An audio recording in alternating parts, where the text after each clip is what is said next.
An article in the Daily Mail today says that Britain are British people too selfish to care for its elderly. And this is going to be the topical talk today, and welcome to this episode with Andy T. Cumming and Theo. Good morning. We're sitting here looking out. We're looking out at the early October sunshine. Early October sunshine, beautiful. I love it when there's a little nip in the air in autumn. But are people? You know, is it that British people are selfish, or are we just innately selfish, or have we become that way? Because let's face it, you know, we've got this survival instinct that goes on inside of us. So therefore, we'll always put our self-interest first. You know, ours, our families, before anybody else's. Now, we don't really want to admit that, but we all do it. Who we want to socialise with, because we are, and I talked about social exchange theory last week, but we're looking to actually get the greatest reward for the least amount of cost. So when we actually see, in our case, a pretty young lady, we will think there's going to be a greater reward by engaging in that relationship than there is if they weren't so attractive. If that's what our perception of that world is, because you actually said it's about perception. So the article today is really talking about that we are now getting the government to actually look after the elderly more, as opposed to looking after them ourselves. Now, I remember when I was a kid, and I don't know about you, Theo, because you're Greek. But my mother's from a Latin family, quite large, was an extended family. Even now, I suppose, in this day and age, they all still live within the same vicinity together. And my mother, who's nearly 80, is luckily looking after my grandmother, who's actually 104. And we used to, many years ago, look after our elderly people. So they brought us up, and then the roles reversed as we got older, and then you've got the welfare state, which is what socialism really created. And all of a sudden is, you know, I'm born, you know, now look after me, and we then absolve ourselves of that responsibility. So it's very hard to actually behave and operate in a society that's now expecting us to work an 18-hour week. They're expecting us to work a weekend. There is so little time to be able to do that, and I don't know whether that's just modern culture or is that throughout the world, because the newspaper says we should take our lessons from Hindus and Muslims who look after their family. Yeah, 2 second generations later, things change when they actually come over here. What are your thoughts, Theo? Well, two things. The first is that listening to you, we get very eloquent, clever theories which explain my ego today. which explain the finer points of things, whereas what I do is I give you the bigger picture. So we have the micro and the macro. So I've gone straight for the micro, have I? Always micro, which is fine because you're interested in exactly how things work. You do. Yeah, because when you profile, because the thing is, because as a profiler, that's it. One of the things you've actually got to do is you actually got to look for the clusters and the evidence, the clusters of evidence, and you got to look how all those little micro things actually fit together. So I suppose I am more in tune to that than actually probably just looking at things as generally as a whole.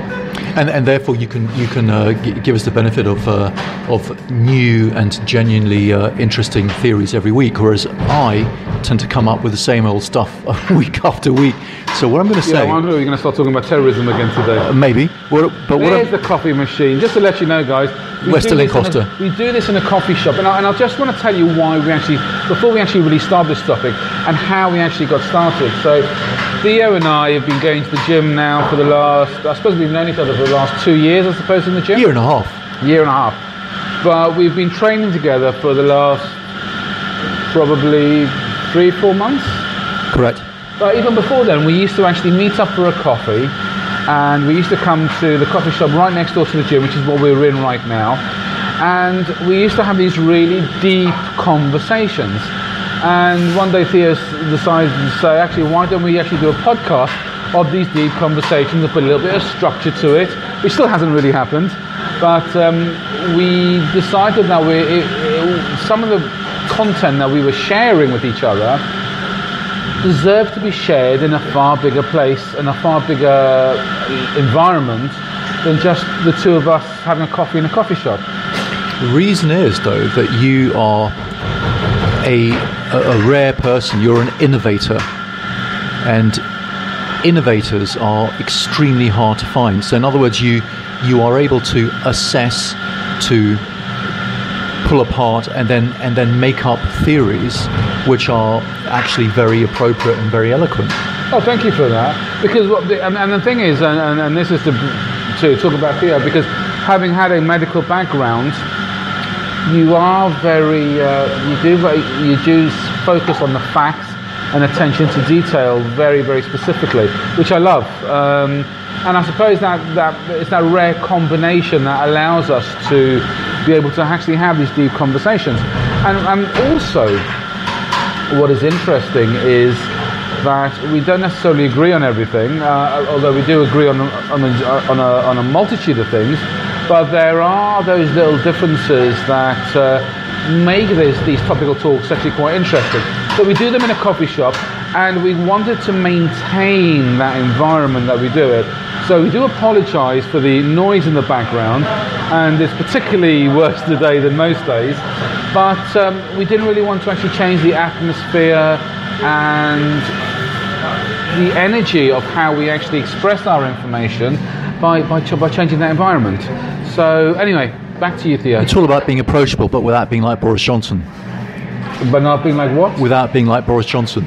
Not being like Boris Johnson. Do you know, it's interesting about Boris, because I did like Boris, and I actually wrote a blog about 2 years ago thinking he'd be one of the most memorable prime ministers of all time in the realms of Winston Churchill and JFK. And if I have to be honest, having seen his behaviour over the last couple of years, I've become fully aware that he is not prime minister material. Well, he's a charming psychopath. In fact, sometimes even not that charming. He's not. I think he looks. I think he's had a very privileged upbringing, which is nothing wrong with that. Very clever, very educated, but not a visionary. He's not a visionary. The thing is, he says things that are totally inappropriate. And if he ever does... You know why? Because he almost certainly has a touch of flappy tongue, aka attention deficit disorder. You think he's got ADHD as well, do you? Absolutely. Which is why he keeps on making these silly gaffes. What gets me is, though, I don't know what his PR company are thinking and putting him in an outfit jogging down the street and having his picture plotted all over the newspapers when the guy's clearly clinically obese. And jogging in a ventriloquin swimsuit as well. Is that right? Mm-hmm. That's probably the best part of what, 200 quid? Yep. Unless it's the hand-stitched stuff, which is 500. Is that right? So there you go. So he's in touch with the common person, eh? Mm-hmm. Anyway. Just like Theresa May's leather trousers, but less obvious. Less obvious. It's an interesting one today, because I was looking at the BBC website, and they was talking about Theresa May, and the ministers have a right to actually make her one to go. And because she called a snap election and she failed. And now you've got the vultures, the Tory vultures circling to actually want to asking her to stand down. Now, I've got mixed feelings between Theresa. Actually, I haven't got mixed feelings about Theresa May anywhere or the other. She just doesn't have any. I don't think she's as good a prime minister as people believe she is. However, she's suffering in her mediocrity. I mean, she is. Yeah, I don't think she's up to the job. But saying that, this is a lady who called a snap election to get more power to be able to pass things through Parliament. There's nothing wrong with that. She was entitled to do that. Yet she took a risk. Now, whatever Instagram account you have, or whatever Facebook account you have, even Twitter, you're going to get all these quotes that tell you about people that you can actually sit there and not take any action, or not take a risk and play it safe, and that's living mediocrity. Or you can actually take risks. And if you actually think about let's say Walt Disney, for example, the most successful theme park in the world, This guy had a vision to create something so big. Had he not taken that risk, we'd probably still be playing the pikeys down the road, £4 a ride. Yeah, but there are many people who take risks who actually just come a cropper and they're never seen again. That is true. But the thing is, that's what life's about. But the thing is, she should not be, for all the things you can blame her for, you can't blame this lady for taking a risk of calling a snap election, because at the end of the day, the risk she took was fairly calculated. She's still in power, and hasn't got as much power as she You know what? It was the correct thing, because at the end of the day, democracy is a complete farce, and dictatorship is the only way that you can really get things done. And she needed extra power. She needed extra power. She needed effectively to be as close to dictator as she could. But she'd been badly advised. She wasn't in the right, strong enough place to actually call a snap election. Well, hold on a second. No. I disagree with you there. Okay, for a second, I wouldn't really ever want a dictator. Although I also believe. Why not? Why not? Look around and you ask people if you ask people whose leaders they think are the strongest and which people are the happiest with their leaders, what do you think they'll say? Because dictators are in a position where they can abuse their power. Charles II attempted to abuse his power until Oliver Cromwell came in, and hence the English Civil War. You had Saddam Hussein, who abused his power. That's why you need benevolent dictators with a thirst for knowledge. Yeah, look at someone like Hugo Chavez in Venezuela, who's died, but from what he attempted to do, or the disaster that he's left behind after his death, has left probably with a country which has got far more oil reserves than the Middle East, have inflation at an astronomical rate. People are starving. Because they don't know how to. Because a lot of dictators don't know how to lead. You need people who have been groomed and taught. So, for instance, Alexander the Great, he was taught from the year dot. He had the best ancient Greek philosophers and mathematicians teaching him how to lead, so that even when he was general of the most powerful army in the world, he had a thirst for knowledge, and he would be humble and not take the credit for things and want to learn things. Did you know something? There's a reason he probably was called Alexander the Great, because let's face it, how many great people are there who can actually make a name in history and do things right? And there's a very isolated, example that you're given. Look at Julius Caesar. He attempted to. At the end of the day, he got stabbed in the back.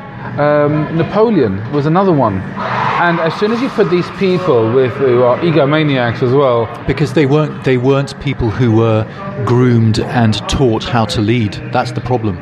Whereas Alexander the Great was. Okay, so you got one example out of how many bad ones?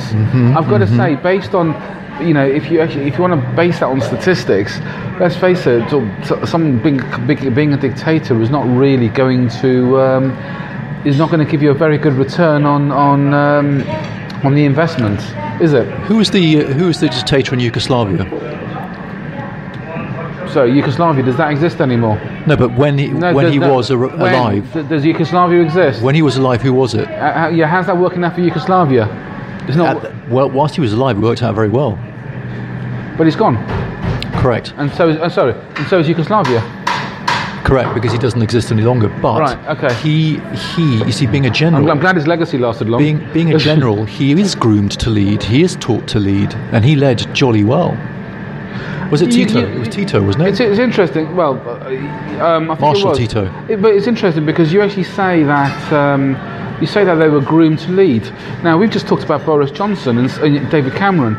In some ways, they've gone to Eton, they went to Oxford.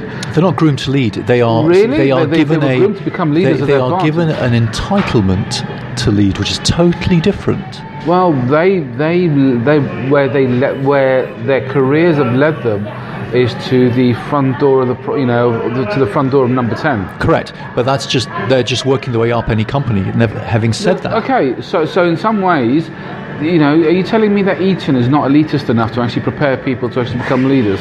No, in fact, the difficulty nowadays is what they do is they as a leader when they're a child. They give you a sense of entitlement. That's all they do, and then they give you if you want a discipline and a way of looking things to what to learn and achieve and acquire